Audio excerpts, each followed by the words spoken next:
প্রিয় শিক্ষার্থীবৃন্দ, যদি তোমাদের নির্দিষ্ট কোনো টপিকের ওপর বাড়তি অ্যাসাইনমেন্ট চাও অথবা কোনো প্রশ্নের উত্তর দ্রুত পেতে চাও, তাহলে আমাদের ফেসবুক গ্রুপে এখনই যুক্ত হয়ে যাও। সেখানে তোমরা প্রশ্ন করতে পারবে এবং সবার সাহায্যে দ্রুত উত্তরও পেয়ে যাবে। আমাদের ফেসবুক পেজে লাইক দিতে ভুলে যেও না যেন। সেখানেও নানা ধরনের আপডেট ও নতুন শিক্ষামূলক পোস্ট থাকবে তোমাদের জন্য। নিচের ডেসক্রিপশন বক্সে ফেসবুক গ্রুপ এবং পেজের লিংক দেওয়া আছে। তাহলে দেরি কেন, এখনই ক্লিক করে আমাদের কমিউনিটিতে যুক্ত হয়ে যাও। আসসালামু আলাইকুম সুপ্রিয় শিক্ষার্থীবৃন্দ, জাহিদস লার্নিং হাবের পক্ষ থেকে তোমাদের সবাইকে স্বাগতম।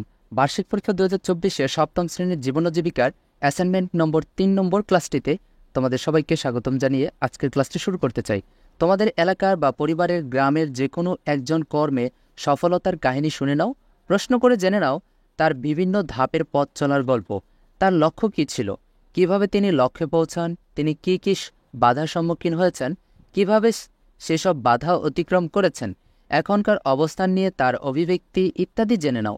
এরপর তার গল্প দিয়ে একটি জীবন নদী আঁকো অথবা ক্লাসে সবার সঙ্গে অভিজ্ঞতা বিনিময় করো। এটি তোমাদের পাঠ্য বইয়ের 92 পাতা থেকে সংগৃহীত। তো আমরা একে একে করে সমাধানটি দেখে নিচ্ছি। জীবন নদী, সম্ভাব্য উপকরণ: পাঠ্যপুস্তক, পোস্টার, বোর্ড, চক বা মার্কার ইত্যাদি। কাজের ধারা: তোমাদের এলাকার বা পরিবারের গ্রামের যে কোনো একজন সফল ব্যক্তির কাহিনী শোনো। 2, তার চলার পথের প্রতিটি ধাপ সম্পর্কে জেনে নাও। 3, তার কাহিনীটাকে গল্প আকারে লেখো। 4, এরপর নদীর মতো একটি ফ্লোচার্ট বা গতিপথ তৈরি করো। 5, সব তথ্যের আলোকে অ্যাসাইনমেন্ট আকারে তৈরি করো। আর 6, নমুনা উত্তরের সাথে তোমার উত্তরটি মিলিয়ে নিতে পারো। তাহলে সর্বপ্রথম তোমাদের কাভার পেজের ঠিকানা লিখতে হবে, শিক্ষা প্রতিষ্ঠানের নাম, তোমাদের বিদ্যালয়ের নাম লিখে নেবে। শিরোনামটি হবে শূন্য হাতে বেরিয়ে পড়া হযরত আলী এখন কোটিপতি। প্রস্তুতকারী তোমাদের নাম লিখে নেবে শিক্ষার্থীর নামের ঘরে, আর গ্রহণকারী শিক্ষকের নাম তোমাদের বিষয়ভিত্তিক শিক্ষকের নাম ও তার পদবি লিখে নেবে। জমা দেওয়ার তারিখটি তোমাদের মতো করে লিখে নিয়ে যাবে। শূন্য হাতে বেরিয়ে পড়া হযরত আলী এখন কোটিপতি। শেরপুরের হযরত আলীর সফল হওয়ার জীবন নদীর গল্প। হযরত আলী বলেন, 2001 সালের কথা। তাদের পরিবার খুব দরিদ্র, অভাবের সংসার, স্কুলে যাওয়া বন্ধ। তখন তিনি গ্রামের স্থানীয় কৃষকদের গম খেতে পাহারা দিতেন। বিনিময়ে তারা দিতেন 2-1 বেলার খাবার। 2001 সালে তার এক মামার সাথে ঢাকায় আসেন। মামা তাকে একটি মুদি দোকানে কাজ নিয়ে দেন। এরপর 2006 সালে সেই দোকান বন্ধ হয়ে যায়। তখন আবার 7 মাস বেকার থাকি। কি আর করা, রাস্তায় রাস্তায় ঘুরতেন। এরপর শুরু করেন ফেরিওয়ালার কাজ, গলিতে গলিতে ভ্যানে করে শাকসবজি ফলমূল বিক্রি করা। এরপর আবার গার্মেন্টসে কাজ করেছেন, ভালো লাগে না। পরবর্তীতে এক আত্মীয় থেকে 20,000 টাকা ঋণ নিয়ে ফলের পাইকারি ব্যবসা শুরু করেন। এ থেকে কৃষি বাগানের ধারণা মাথায় আসে। এরপর মা বাবার দোয়া ফ্রুট গার্ডেন নামে একটি ফলের বাগান দাঁড় করান। বর্তমানে হযরত আলী একজন সফল উদ্যোক্তা।